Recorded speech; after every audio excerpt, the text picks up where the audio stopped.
Magandang gabi po, Luzon, Visayas at Mindanao. Dahil sa isang pagsabog, bistado ang operasyon ng isang umano'y paggawaan ng shabu sa isang paupahang bahay sa Tanza sa Cavite. 6 ang iniimbestigahan, kabilang ang ilang dayuhan. Hanggang 20 kilo ng iligal na droga ang kaya umunong gawin doon base sa mga na-recover na ebidensya. At mula sa Tanza, Cavite, nakatutok live si Ian Cruz. Ian.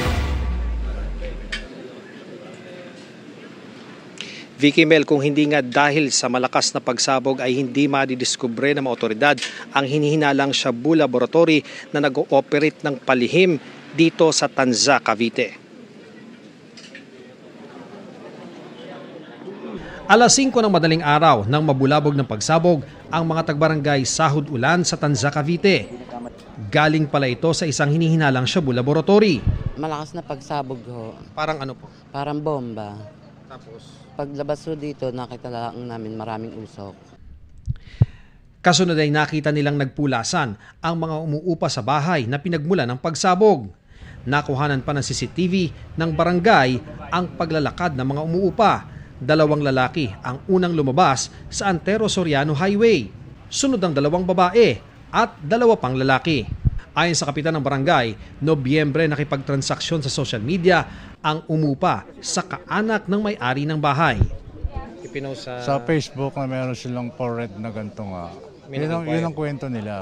Wala rin naman napansing kahina-hinala ang mga residente sa bahay, liban sa ilang nag-deliver doon. Minsan may dumadating daw ng mga deliveries dito, yung mga rider. Parang ganun lang. Madalas po ba? Hindi naman siguro kadalasan. Ano daw po yung mga dinideliver dyan? Siyempre, hindi rin natin alam yon. Sa pagresponde ng mga bumbero, nadiskubre sa gilid ng bahay ang isang kwarto na pinaghihinalaang pinaglulutuan ng droga. Ang sumabog, isang timba kung saan umano kinikrystallize ang kemikal para maging ganap na droga. Kaya naman bukod sa PNP Soco, pumasok na rin ang PIDEA sa investigasyon. Isang nagsisimulang kitchen type na shabu lab ang tumambad sa kanila. Based doon sa mga chemical na nakita at saka mga gamit na nakita, nasa 10 to 20 per production ang capacity, kilo per production. Pero may nakita pa silang mga nakabox na equipment and paraphernalia. So they're maybe planning on expanding kapag naging successful yung mga gagawin nilang batch. Kasi sa assessment namin wala pang nailalabas eh. Na-recover sa lugar ang kemikal sa paggawa ng droga, drug paraphernalia, sachet ng hinihinalang finished product ng shabu at gas mask. Patuloy ding iniimbestigahan kung sino mga banyaga at Pilipinong umupa sa bahay. Ang initial profile na binigay sa atin, isang Chinese looking, dati nang nahuli for 9165. So mas madaling hanapin. May 2 Indonesian, may 1 Pinay.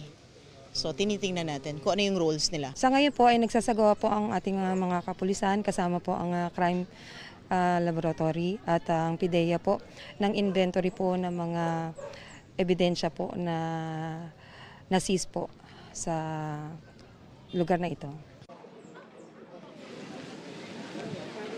Vicky, ayon sa PIDEA, puspusan yung magiging coordination nila sa PNP, sa Bureau of Immigration at sa iba pang ahensya ng gobyerno para nga sa pagtugis doon sa mga nakatakas na suspect. Yan muna ang latest mula rito sa Tanza, Cavite. Balik sa iyo, Vicky.